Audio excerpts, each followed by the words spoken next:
So, this new book, Endgame, by the author Omid Scobie, Endgame Inside the Royal Family and the Monarchy's Fight for Survival. How long a title do you want? Is it Endgame or has it got two other titles? But anyway, it's released today, and he promised the book would reveal moments the royal family should be ashamed of. And he said that it would shine a light on what he called unsolved mysteries. But does it live up to all the hype? Well, Omid was asked on Good Morning America about who the royal racist was regarding the Sussexes' child, and he had this to say.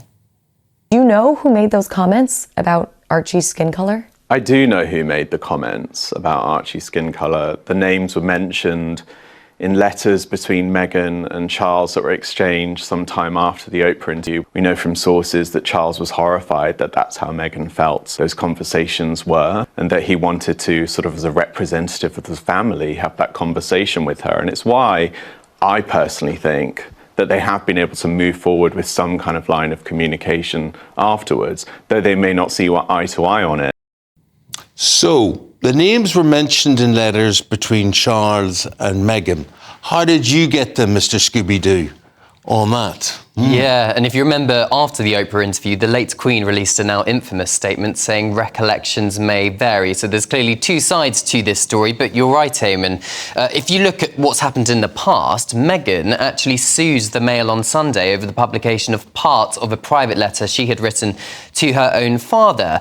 So where have these letters come from? I suspect they have not come from a source close to King Charles, which only leaves open the option that it's come from the Sussexes or someone very close to the Sussexes. And is Meghan, Duchess of Sussex, going to feel the same about the publication of these private letters? We'll have to wait and see on that one. Yeah, the recollections may vary. And of course, in court, as you say, she was forced to admit her recollections had failed her, and actually she had briefed some of this detail. Yeah, so of course Omid Scobie has co-authored a book previous to this, Finding Freedom. It's a, let's say, sympathetic view of Tuss's exit as working members of the royal family. He denied, and Meghan, Duchess of Sussex, had denied that she had any part in this book, but in 2021 she apologised to the High Court for forgetting that she briefed an aide, who was Jason Cannell, the former Communications Secretary, tell an aide to brief the two authors. So clearly she did have collaboration on that book. Whether or not she's collaborated on this book, the Archwell, Harry and Meghan are distancing themselves from this book. Omid Scobie denies that they had any involvement. What about the content of the book then? Some of it was serialised over the weekend. It's now, in the last 6 minutes, gone on sale here in the UK.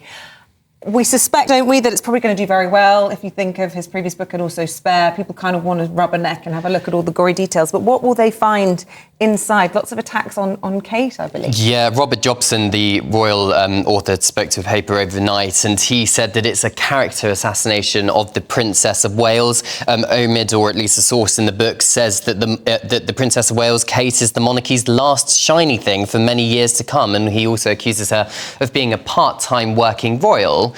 I think perhaps it's just a different way of being a working royal. Let's bear in mind she's got 3 young children, most of which are under the age of 10. She has several patronages, but a very small number compared to perhaps the late Queen or Prince Philip, because she and Prince William choose to focus on topics very close to their heart. So with Kate, it's early childhood, Prince William, environment or homelessness. So a lot more time with those charities, and not all of it actually is in public. It's a lot of work behind the scenes too. Yeah, well, look, in front of the scenes, Cameron, there is this week's Hello magazine. Now, her being on the front cover of that is all the more extraordinary because Isabel and I feature in this magazine, and she's kept us off the front cover. So she's obviously pretty relevant. Eamon, you look equally as regal as the Princess of Wales, don't you worry. But yes, this is her at the state's banquet last week for the South Korean president. So yeah, I mean, she dominated coverage, didn't she, last week?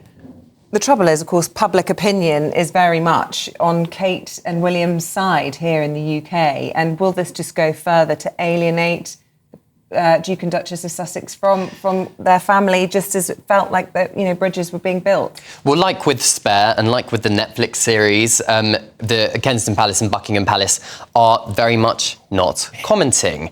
And the reason they're not commenting, perhaps, I think some people would argue, is the fact that opinion polls of working members of the royal family suggest that William and Catherine continue to be the most popular members of the royal family here in the UK. Harry and Meghan's popularity, in contrast, has slumped in the UK. It's not doing great in the United States either. So their strategy, the royal family's strategy of never complain, never explain, appears to be working, although I'm sure Prince William's pretty annoyed by the description of Princess Catherine in this book. Top royal correspondent Cameron Walker there.